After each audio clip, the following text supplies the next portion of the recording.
नीचे बाहर फील होता है। हाँ, वो बेल्ट बांध दो, चुन्नी बांध के वॉक करो। तुम्हारी 104 की 104 है, मैं तुम्हारी नहीं ठीक कर पाऊंगी तो औरों की क्या करूँगी। ये पल्स तो 112 से 104 होगी। चलो कुछ मुझे शांति पड़ी। 112 थी पहले, ये अब बताती है कि 110 थी पहले, है ना। कंटिन्यूसली 110 से 100 पे आ गई। देखो, नहीं तो प्रेगनेंसी बढ़ रही है तो ख़राब हो जाती है, हम ध्यान नहीं रखते तो। अब ये 90 पे लेके आओ और 10 मिनट वॉक करो, जितनी बार, हर एवरी 2 आवर कर लो। ऑफिस जाती हो तो वहाँ पे कर लो। मॉर्निंग में मैं 45 मिनट्स की करती हूँ। हाँ, वो चाहे आराम से कर लो, थोड़ी कर लो और 2 आवर्स में हर 5 फास्ट आवर्स कर लो। में। हाँ, ज़्यादा बार कर लो। ठीक है, वो करके आए अपने आप, फिर उसके बाद फिर कर लो। ओके। अब वॉक पे कंसंट्रेशन। किस तरह से और पानी पीते रहो। हाँ जी, किस तरह से तेज चलते हो ना, अच्छे चलते हो ना, तेज सांस चलती हूँ, चढ़ना। हाँ। इतना सांस चढ़ सकता है जितना कि हम बात कर सकें। ये नहीं कि हमारे मुंह से आवाज़ ही नहीं निकल रही है। बिल्कुल। आवाज़ निकल रही है तो वो सही स्पीड है, ठीक है। और लेकिन सांस चढ़ना चाहिए। सांस ही नहीं चढ़ेगा तो इम्प्रूवमेंट कैसे होगी। लंग्स खुलेंगे, प्रेशर से खुलेंगे। वो जो ऐसे करके दिखाना, हमारे ऑनलाइन कैसे करो, ऐसे नहीं, मतलब अपने आप ही आता है ना तेज तेज। ये तो आप ले रहे हो, लेने में हम उतना नहीं लेते जितना कि जब हम तेज चलते हैं तो खुद ही अंदर जाता है। उतना तो हम कर ही नहीं पाते। इसलिए वॉक करके, मैं तो कहती हूँ घर आके शांति से बैठ के डीप ब्रीदिंग सीखनी है, इसलिए कि डिलीवरी वाले दिन हमने ये करनी है। उस वक्त तो नहीं ना सांस लेने के लिए चलेंगे, तो उस वक्त हमें डीप ब्रीदिंग लेना आना चाहिए। डीप ब्रीदिंग लें, लंबी गहरी सांस लें, बच्चे को दें। कैसे लें? इधर से लेफ्ट साइड से लो। ये जैसे मान लो तुम्हें पेन आ रहा है, नहीं कुछ नहीं करना, बस अंदर रखना है, निकालना ही नहीं है। बेबी को देने का टाइम देना है और फिर जबड़ा खोल देना है, बस। ये जब ढीला छोड़ते हैं, हाथ हटाओ। ये जब हाथ हटा दो नीचे, हाँ बस। ये खोल देते हैं तो जबड़ा ढीला होता है, तो माइंड बॉडी सारी ढीली हो जाती है। करते क्या है, डिलीवरी टाइम अकड़ा लेते हैं बॉडी को। तो ये आपकी और 90 आनी चाहिए। पल्स का मतलब आप बैठे बैठे हो, अभी जैसे बैठे हुए हो, इसमें भी 104 बार पंप करना पड़ रहा है हार्ट को। तो चलते हुए तो ये सांस और तेज हो जाती होगी, तेज हो जाएगी उस वक्त, लेकिन जैसे ही लंग्स खुलते जाएंगे, रेस्टिंग बढ़ कम होती जाएगी। तो हमारी रेस्टिंग पल्स, हाँ, लेस देन 100 होनी चाहिए हर हाल में। पल्स ऑक्सीमीटर ले लें ये प्रेगनेंसी में, अदरवाइज तो 72 होनी चाहिए। 64 होती है प्लेयर्स की, प्लेयर्स की 64 होती है। हस्बैंड की देखो, उनकी 60। एक दूसरे की पल्स का ध्यान रखो। वो तो नहीं बढ़ रही है, वो बढ़ रही है तो बीमारियां जब हो जाएंगी तो रिवर्स नहीं कर सकते बीमारियों को, है ना। इसका मतलब हार्ट की भी, लंग्स तो चलो छोटे हो ही रहे हैं और हार्ट भी नहीं चल रहा, तभी लंग्स नहीं खुल रहे। एक दूसरे पे की ज़रूरत पड़ती है ना। अगर काम करेगी बॉडी और वो ऑक्सीजन मांगेगी तो हार्ट भी तेज़ पंप करेगा, लंग्स भी जल्दी जल्दी खींच के देंगे। हमारी बॉडी का 50% एरिया हार्ट लंग ने घेरा हुआ है।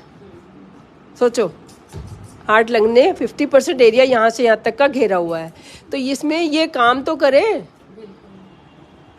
बार मुझे लगता है जैसे ब्रीदिंग, मतलब जैसे अगर मैं टर्न लेके रहूँ ना, मुझे थोड़ा कंधा खींच ऊंचा के करके, सांस लेना पड़ता है। कंधा ऊंचा करके। तो ये है ना, मैं तो बता रही हूँ, जैसी एक्साइटमेंट आएगी तो ये खींच के लेना पड़ेगा।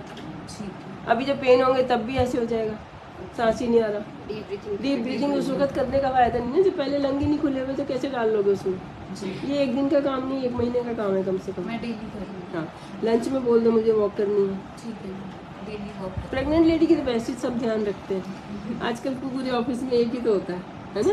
बाकी तो सेम ट्रीटमेंट। तुम्हारा एच भी बढ़ी गया, 11 से 10 हो गया। हाँ, 10.9 है, लेकिन इतनी वेरिएबिलिटी ना आती रहती है। पानी फ्लूइड अगर ज़्यादा होगा, नमक कम करोगे, यही वैल्यू ज़्यादा आ जाएगी। हमने बिल्कुल छोड़ा हुआ है तो एच पी क्यों कम हो रहा है। नमक तो बिल्कुल। ये चारों खानी, Livogen XT, B12, vitamin B12 की कमी होती है। इवन जो नॉनवेज खाते हैं ना, खाते कितना है, तो एग डेली खाओगे तो B12 उसके येलो में मिलता है। तो आयरन, ये दोपहर को सैलेड नींबू पानी 12 बजे के करीब, उससे पहले 4 घंटे पहले दूध बादाम भी ले रही हूँ। हाँ, और यहाँ पे सैलेड नींबू पानी लेके जाओ, नहीं तो आके खा लो 4 बजे जब आते हो। और ई कॉर्ड 9th मंथ में शुरू करती हूँ। विटामिन ई, जैसे देसी घी देते थे ना, वो विटामिन ई के लिए देते थे। और ये कैल्शियम, ये शाम को 6 बजे दूध से, बस इतना ही। डाइट में कोई नहीं। बहुत जूस भी पी रहे हैं। जूस किस चीज़ का? घी का पी लो, चलो ठीक है। बीटरूट से बहुत अच्छा होता है। बीटरूट लाल होता है ना, आयरन लाल होता है। खीरा, अदरक, पुदीना, ये सब मिक्स करके। ठीक है। और वेट भी नहीं बढ़ा तुम्हारा, है ना? कितना कुछ खा के भी वेट 66.8 से लेके 67 ही हुआ है, और बेबी तो बढ़ा ही है ना? अल्ट्रासाउंड एक 9th मंथ में कराऊंगी। 9 आवर्स स्लीप, इसका ध्यान रखना है कि 9 आवर्स स्लीप भी चाहिए, जी। सोना है। 9 आवर का मतलब ये 9 बजे सो जाए, 6 बजे उठना है। तो सुबह की वॉक 45 मिनट की ज़रूरत नहीं है, ओके, वो आधा घंटा की कर लो। ठीक है। शाम को करो ज़्यादा, शाम मतलब को- नींद उसके वॉक के लिए नींद नहीं, अलार्म लगा के नहीं उठना, जी। उठना अपने आप है, अपनी नींद उठना है। अलार्म लगाती हो? नहीं, वैसे 5 o'clock अपने आप ही अरे इतनी जल्दी तो सोती कब हो? 10 o'clock सो जाती हूँ। नहीं तो 7 ही घंटे हुए। बस नींद अपने आप ही नहीं नहीं नहीं, दिन में नहीं आती। दिन में फिर ऑफिस में आते हैं। आती है ना? हाँ, तो वो सही नहीं है तुम्हारे लिए, आती है। बच्चे के लिए भी सही नहीं है, तुम्हारे लिए भी सही नहीं है। 9 बजे सोना है, और सुबह की सैर में तो खुद तुझे ऑफिस जाने वाला 45 मिनट कैसे कर सकता है? फिर 5 फिर o'clock तो उसको अब हाँ वो अलार्म लगा के उठना पड़ता है। एक तरह से तुम्हारे माइंड में अलार्म बन गया ना, हमारे बन जाता है बायोरिदम। तो दिन में नींद, क्योंकि प्रेगनेंसी में 9 घंटे सोने के लिए आपको 6 बजे उठना है, 9 बजे सोना है। दिन में तो मुझे बड़ी नींद आती है ऑफिस हाँ, तो में। वो अच्छी बात थोड़ी है। जी। अपने 9 PM से 6 AM तक आपने तब 9 घंटे होते हैं, ठीक है? सर। एक बार एक्सरसाइज करो, अगर नींद खुलेगी ना, ऐसे ये वाली एक्सरसाइज करो, करते करते फिर नींद आ जाएगी। ठीक है। ये भी वॉक ही हो रही है, हम्म। इसमें फिर से नींद आ जाएगी। आप अपने उठो और नहाओ और भाग जाओ। अभी 1 महीने की बात है, हस्बैंड कर ही रहे होंगे काम, आजकल रात को हस्बैंड कर ही सोते देते हैं। सोते ना मैम, मेरी कई बार मैं रात को तो एकदम बस सो दो, मैंने बता एकदम उठती हूँ दिया। ना, दोनों चलती है। चीज़ें आपकी, एक्सरसाइज सुबह सुबह हो रही है, वो सारा दिन चलनी चाहिए वॉकिंग, और नींद रात को पूरी रात चलनी चाहिए। आपको तो सारी चीज़ें दी हुई हैं, अब इसके आगे तो एक B12 का इंजेक्शन रह गया, उसकी कमी होनी नहीं चाहिए। एग खाती हो? खा लो। ये किसका है? ये हमने अपने लिए रेफरेंस के लिए शुरू से जो टेस्ट कराते हैं ना, उन्हें एक चार्ट समराइज वेरी गुड। क्या क्या टेस्ट के नाम तो लिखे नहीं। ये हम HB हाँ, blood fasting sugar. Blood fasting sugar.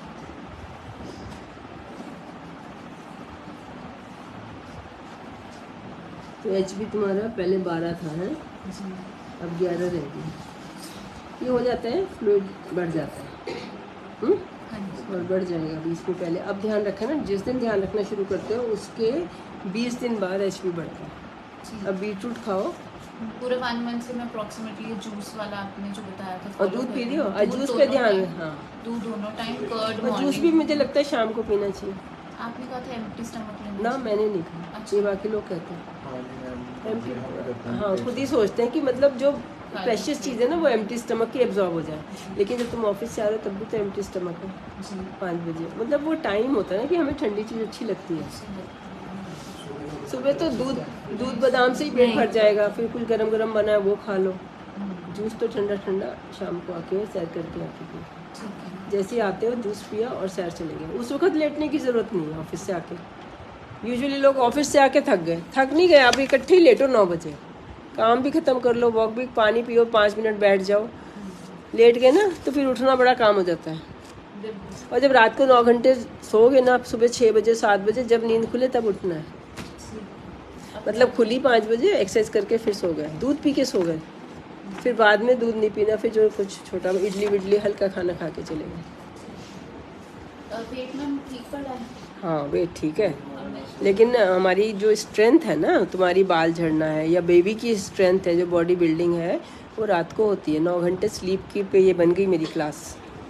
मैं 9 घंटे अच्छा हुआ मैंने बात कर ली, नहीं हो पा रहा। क्योंकि मुझे ऐसे लग रहा था कि जो ऑफिस जा रहा है वो 45 मिनट कैसे वॉक कर पा रहा है। मॉर्निंग 5:30 तो मैं वॉक पे निकल जाती हूँ, 6:15 तक 6:30। और अब मौसम भी चेंज हो गया, तो अब 6 बजे 6:30 बजे जब नींद खुले उठो, मतलब कैजुअली करो सारा काम, ऐसे नहीं कि टाइम टेबल से करना।